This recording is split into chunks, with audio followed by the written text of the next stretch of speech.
Hello good morning વિદ્યાર્થી મિત્રો, Gujarat engineering એકેડમીમાં તમારું ફરી એકવાર સ્વાગત કરી. બરાબર, આપણે ચેપ્ટર નંબર 3 છે જે એન્જિનિયરિંગ મશીન સબ્જેક્ટની અંદર જોવાના છે. તો ત્રીજું ચેપ્ટર જે છે, બરાબર, એમાં 14 માર્ક્સનું ટોટલ જીટીયુ એક્ઝામમાં પૂછાશે. આનું ટૂંકમાં વેટેજ વધારે છે, બરાબર. અને આ ચેપ્ટર ઘણું ઇમ્પોર્ટન્ટ છે, ફોર્સ એટલે કે બળની મુવમેન્ટ અને સમાંતર બળો. તો આપણે એવા જ ટોપિક લેશે જે મિડ એક્ઝામમાં પણ હશે, બરાબર, અને જીટીયુ એક્ઝામમાં પણ હશે. Ready? Moment of a force, બરાબર. તો જો અહીંયા બળ ધૂળ બરાબર બળ ગુણ્યા કાર્યબિંદુથી બળની કાર્યરેખાનું લંબ અંતર. અને એસઆઈ એકમ પણ આપ્યો, બરાબર. બળ ધૂળ એ બળની રોટેશનલ વૃત્તિ છે એક પ્રકારની, બરાબર. અને સૂત્ર પણ તમારે યાદ રાખવાનું બને એટલું, અને ફિગર પણ ડ્રો કરી નાખવાની, બરાબર. ફિગરમાં આપણે સૌથી પહેલાં ધ્યાન દેવાનું, આપણે તમને કીધું એ પ્રમાણે. તો બળ ધૂળ એ એક પ્રકારની સદિશ રાશિ છે, બરાબર. તો ત્રીજી નંબરનો પોઈન્ટ આ થઈ ગયો. બળધૂળ એટલે બળનું પદાર્થને નિશ્ચિત બિંદુની આસપાસ ગોળ ગોળ ફેરવાનું વલણ, બરાબર. કોઈ પૂછે તો તમે લખી પણ શકો. એના પ્રકાર પણ આપ્યા તો જોઈ ધૂણ, વામવૃત્તિ ધૂણ અથવા સમઘડી ધૂણ કહી શકાય, અને વિષમઘડી એટલે કે જો ક્લોકવાઇઝ મોમેન્ટ અને એન્ટી ક્લોકવાઇઝ મોમેન્ટ, બરાબર. આ પણ પૂછી શકે એટલે તમારે થોડુંક ધ્યાન રાખવાનું, બરાબર. ઘડિયાળના કાંટાની દિશામાં વસ્તુને ફેરવે તેવા ધૂળને ક્લોકવાઇઝ મોમેન્ટ.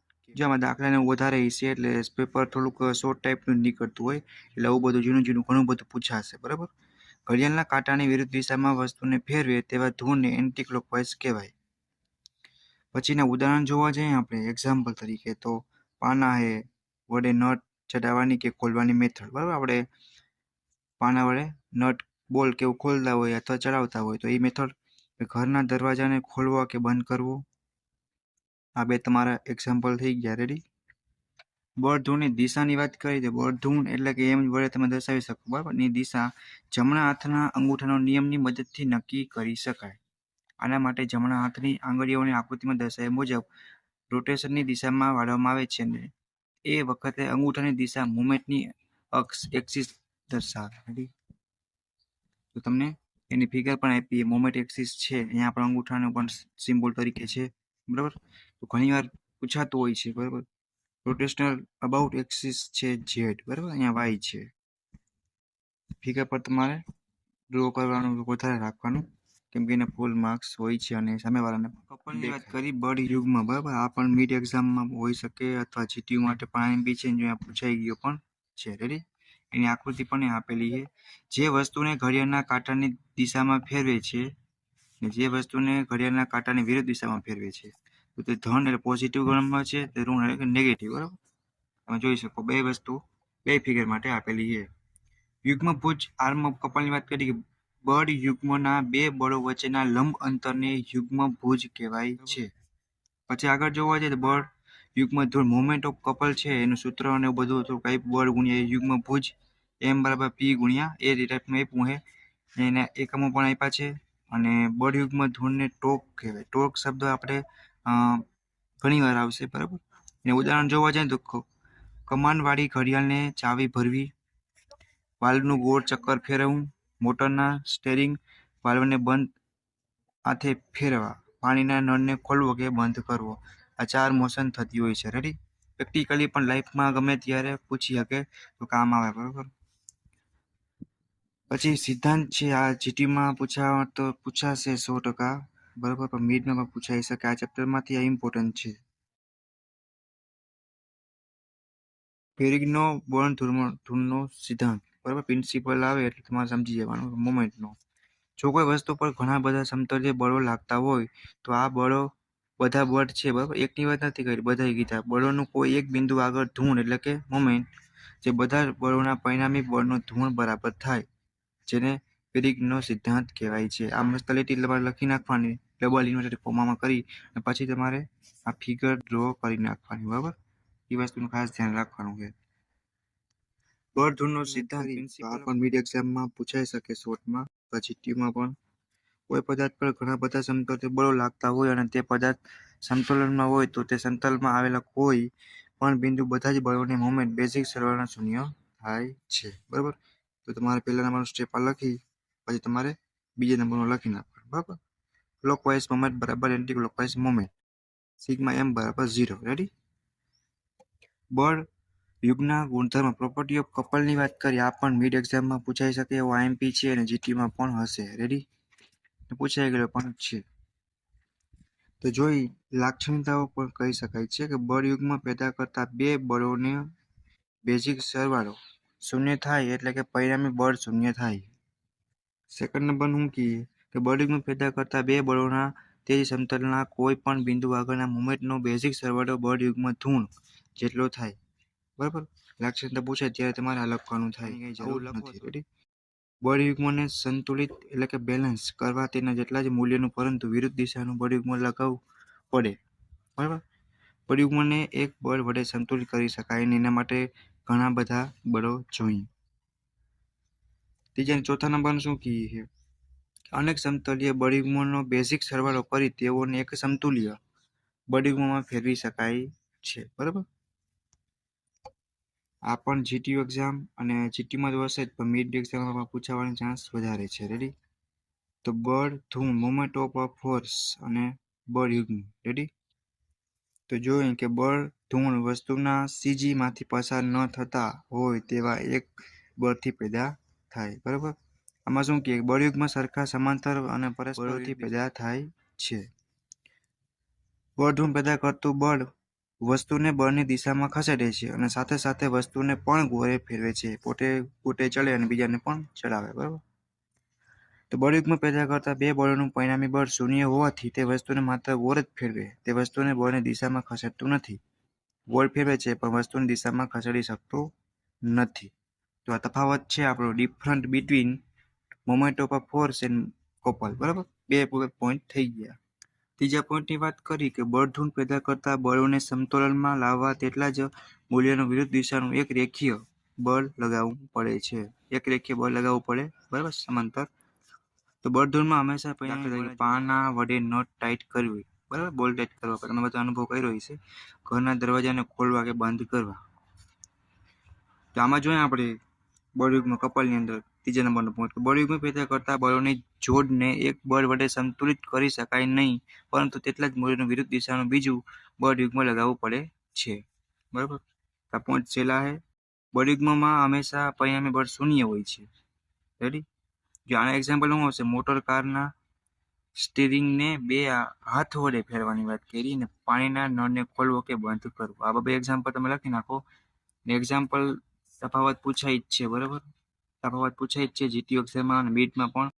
આ ચેપ્ટરમાં એક્ઝામ્પલ ના આવડતા હોય જે લોકોને ખાસ કરીને થિયરીમાં ભાર દેવો પડશે.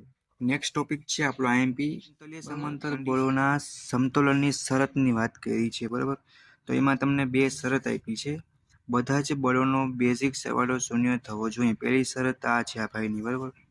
કોઈ પણ એક બિંદુએ બધા જ બળોની મોમેન્ટનો બેઝિક સરવાળો શૂન્ય થવો જોઈએ. આ બે છે. તો તમે આ પણ બરાબર આ લખીને અથવા આ પણ લખી શકો. રેડી? પછી આગળ જોઈએ તો સમતલીય અસમાંતર અસંગામી બળોના સમતોલનની શરતની વાત કરી છે. કન્ડિશન જ છે ફોર્સની. બરાબર? એમાં શું કીધું કે બધા જ બળોનો છેદિક એટલે કે હોરિઝોન્ટલ ઘટકોનો બેઝિક સરવાળો શૂન્ય થવો જોઈએ. બરાબર? અહીંયા પણ આપ્યું છે. તમે વધારે માર્ક્સ કવર કરવા માટે આ પણ તમે લખી શકો છો. બધા જ બળોના ઉધ્વ એટલે કે વર્ટિકલ ઘટકોનો બેઝિક સરવાળો શૂન્ય થવો જોઈએ. અહીંયા હોરિઝોન્ટલ હતું, એ વર્ટિકલ છે, બાકી બધું સેમ જ છે.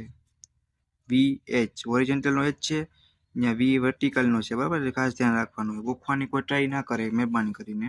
આ સબ્જેક્ટમાં થિયરી યાદ રાખવી પડશે. પછી જોઈએ ત્રીજા નંબરનું કોઈ પણ એક બિંદુએ બધા જ બળોની મોમેન્ટનો બેઝિક સરવાળો શૂન્ય થવો જોઈએ. કોઈ પણ બિંદુએ લાગશે બધા જેટલા ફોર્સ એટલે કે બળ. બરાબર?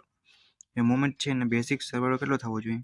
શૂન્ય થવો જોઈએ. ત્રીજા નંબરની શરત આ છે અને આ જીટીયુ એક્ઝામમાં પૂછાય પણ છે. બરાબર? એ લોકોને દાખલા એક્ઝામ્પલ નથી કરવા તો કરવા છતાંય પણ થિયરી તો આવશે જ તો વાંચવું તો જોશે. બરાબર? તો આ આઈએમપી પ્રશ્ન છે. તો જીટીયુ માટે 100% પૂછાય એવો પ્રશ્ન છે. બરાબર? મિડમાં પૂછાઈ શકે છે. મેકેનિકલની વાત કરીએ અત્યારે એમાં પણ આગળ ભણવામાં બધી જગ્યાએ ડિગ્રીના બધા સબ્જેક્ટ છે જે અમુક જ્યાં લગતા મશીનને એમાં પણ આવે છે. બરાબર? તો જોઈ લઈએ કે બીમના પ્રકાર ટાઈપ્સ ઓફ બીમ જોવાના છે. તો મુખ્ય રીતે ટેકવેલ બીમ, સિમ્પલી સપોર્ટેડ બીમ. એટલે તમે યાદ રાખી લેશો તો આખા મિકેનિકલમાં તમને સહેલું પડશે. તે થર્ડ સેમમાં પણ આ સબ્જેક્ટ છે સ્ટ્રેન્થ ઓફ મટીરિયલ, બરાબર. સેમ 3માં પણ આના વિશે ઘણું બધું ભણવાનું આવશે, બરાબર. એસએમ સબ્જેક્ટ છે એમાં. તો સિમ્પલી સપોર્ટિંગ બીમ કેને કહેવાય? જેના બંને છેડા સાદી રીતે ટેકવેલા હોય. આ તમારી લાઈન લખી એની સામે ફિગર ડ્રો કરી નાખવાની, બરાબર. બીજા નંબરનું શું કહીએ કે બહાર લટકતો બીમ. તો એને બીમના 3 પ્રકાર પડે પાછા. કઈ રીતે? એની ફિગર તમારે દોરી નાખવાની, બરાબર. ઓવરહેંગિંગ બીમ 3 પ્રકારના હોય છે. રેડી? પછી આવશે બાહુધરણ બીમ, કેન્ટિલીવર બીમ તરીકે એને ઇંગ્લિશમાં એની પણ ફિગર આપી છે. કેવું હોય ફિગર ઉપરથી તમે નક્કી કરી શકશો કે જેનો એક છેડો ફિક્સ નક્કી જ છે અને બીજો છેડો મુક્ત એટલે કે ફ્રી છે. પછી ફિક્સ બીમની વાત કરી તમારે ઇંગ્લિશમાં યાદ રાખવું પડશે, કેમ કે આવા શબ્દ અત્યારે વાપર્યા છે, આગળ જતા નથી વાપરવાના, બરાબર. આ લોકો આવું લખશે, લખ્યું હોય છે આવી રીતના જ, એટલે તમારે થોડુંક સમજી જવાનું શું કહેવા માંગુ, અર્થ ઉચ્ચાર એવું બધું. જેના બંને છેડા ફિક્સ જ હોય. જો અહીંયા ફિક્સ છે તો એના માટે આ લોકોએ આ સિમ્બોલ આવી રીતના જે લીટી કરીને કરેલું છે એ ફિક્સ બીમ છે એવું દર્શાવેલું છે, બરાબર. કઈ સાઈડ છે તો તમે આ યાદ રાખી શકો છો. કન્ટિન્યુઅસ બીમની વાત કરી કે જેમાં બીમને 2 કરતાં વધારે ટેકાઓ ઉપર ટેકવેલો હોય. 2 ટેકાથી વધારે કન્ટિન્યુઅસ, બરાબર. બહુ આધારિત અથવા 2 કરતાં વધારે ટેકાવાળો બીમ. જો અહીંયા પણ આપ્યું છે. રેડી? ફિગર પહેલા છેડા પર ટેકવેલા બાહુધરણ બીમ એટલે કે આવશે પ્રોપેસેટ કેન્ટિલીવર બીમ. એની પણ અહીંયા જો આ ફિક્સ ભાગ છે PROP, શોર્ટમાં પણ લખી શકો. રેડી? જ્યારે કેન્ટિલીવર બીમને મુક્ત છેડા ટેકો પ્રોપ આપવામાં આવે છે તો તેને પ્રોપેટ કેન્ટિલીવર બીમ તરીકે કહેવાય છે. તો આની વ્યાખ્યા થઈ ગઈ. એની પર ફિગર પણ આપી છે. આઈએમપી પ્રશ્ન છે, જીટીમાં પૂછાશે, આખા મિકેનિકલમાં અથવા સબ્જેક્ટ લગતીમાં આવશે જ. આ પણ એટલું જ આઈએમપી છે જીટીયુ માટે અને મિડ એક્ઝામ માટે, બરાબર. આ ખાસ પ્રશ્ન ખાસ તૈયાર કરવાના છે. રોકડા માર્ક્સ આવી જશે ને પૂછાયેલો પણ છે, બરાબર. 4 વાર પૂછાયેલો તમે નજર સામે જોઈ શકો છો. બિંદુ ભાર આવશે, પોઈન્ટ લોડ આવશે, બરાબર. બિંદુ ભાર, પોઈન્ટ લોડ, બરાબર. તમે જે પણ વર્ડ યાદ રાખે એની ફિગર પણ આપી છે. તો ફિગર તમારે ડ્રો કરવાની, પણ કેની પહેલા વસ્તુ તમારે લખવાની ત્યાં કયો છે. જો અહીંયા આપણે લાઈન હેઠે આપેલી છે, બરાબર.